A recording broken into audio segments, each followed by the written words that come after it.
السلام علیکم every one, کیسے ہیں آپ سب؟ امید ہے سب خیریت سے ہوں گے۔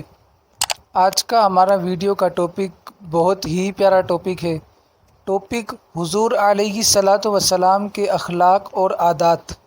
آج اس حوالے سے ہم حدیث مصطفیٰ صلی اللہ علیہ وسلم سماعت فرمائیں گے، تو ویڈیو پر لائک، شیئر اور کمنٹس ضرور کیجیے اور چینل کو ضرور سبسکرائب کر دیجیے تاکہ آنے والی ہر ویڈیو آپ تک بآسانی پہنچ جائے۔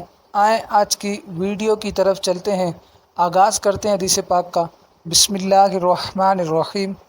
حضرت انس رضی اللہ تعالی عنہ سے روایت ہے، آپ فرماتے ہیں کہ میں نے آقا کریم صلی اللہ علیہ وسلم کی 10 سال خدمت کی۔ آپ علیہ الصلاۃ والسلام نے کبھی مجھے تف نہ فرمایا اور نہ یہ فرمایا کہ تم نے یہ کیوں کیا اور نہ یہ فرمایا کہ یہ کیوں نہ کیا۔ مینس کہ حضور علیہ الصلاۃ والسلام بہت ہی شفیق تھے، یعنی حضور علیہ الصلاۃ والسلام کے ہاں ٹوکا ٹاکی والا معاملہ نہیں تھا۔ حضرت انس رضی اللہ تعالی عنہ سے روایت ہے، آپ فرماتے ہیں کہ ایک شخص نے نبی پاک علیہ الصلاۃ والسلام سے 2 پہاڑوں کے درمیان بھری ہوئی بکریاں مانگی، تو آقا کریم علیہ الصلاۃ والسلام نے اسے ساری بکریاں عنایت فرما دیں۔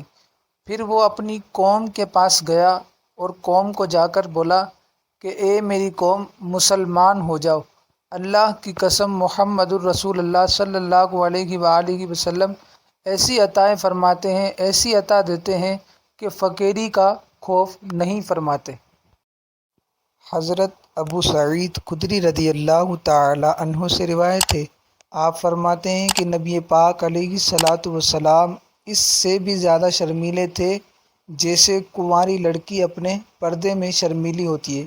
یہاں صحابی رسول رضی اللہ تعالی عنہ نے حضور علیہ الصلاۃ والسلام کی حیا کو بیان فرمایا، اور جب کوئی چیز ناپسند فرماتے تو حضور علیہ الصلاۃ والسلام کے چہرہ انور سے ہی اسے صحابہ کرام پہچان لیتے تھے۔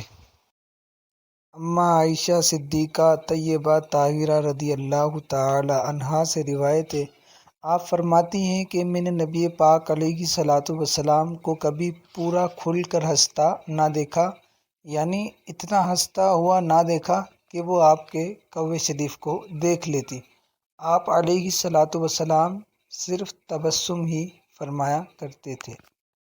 اماں عائشہ صدیقہ رضی اللہ تعالی عنہا سے روایت ہے، آپ فرماتی ہیں کہ نبی پاک علیہ الصلاۃ والسلام نہ تو عادتاً بری باتیں فرماتے تھے اور نہ ہی تکلفاً، اور نہ بازاروں میں شور کرنے والے تھے، اور برائی کا بدلہ برائی سے نہیں دیتے تھے بلکہ معافی سے دیتے تھے اور درگزر فرمایا کرتے تھے۔ حضرت انس رضی اللہ تعالی عنہ سے روایت ہے، آپ فرماتے ہیں کہ نبی کریم علیہ الصلاۃ والسلام کل کے لیے کوئی چیز ذخیرہ نہیں فرمایا کرتے تھے۔ حضرت جابر بن سمرہ رضی اللہ تعالی عنہ سے روایت ہے، آپ فرماتے ہیں کہ نبی کریم علیہ الصلاۃ والسلام دراز خاموشی والے تھے۔ حضرت جابر رضی اللہ تعالی عنہ سے روایت ہے، آپ فرماتے ہیں کہ نبی پاک علیہ الصلاۃ والسلام کے کلام شریف میں آہستگی اور ٹھہراؤ تھا۔ مولا علی شیر خدا کرم اللہ تعالی وجہہ الکریم سے روایت ہے، آپ فرماتے ہیں کہ ابو جہل نے نبی پاک علیہ الصلاۃ والسلام سے عرض کیا تھا کہ ہم آپ کو نہیں جھٹلاتے بلکہ ہم تو اسے جھٹلاتے ہیں جو آپ لائے ہیں۔ تب اللہ کریم نے ان کے بارے میں یہ آیت نازل فرمائی کہ یہ لوگ آپ کو نہیں جھٹلاتے لیکن ظالم لوگ اللہ کی آیتوں کا انکار کرتے ہیں۔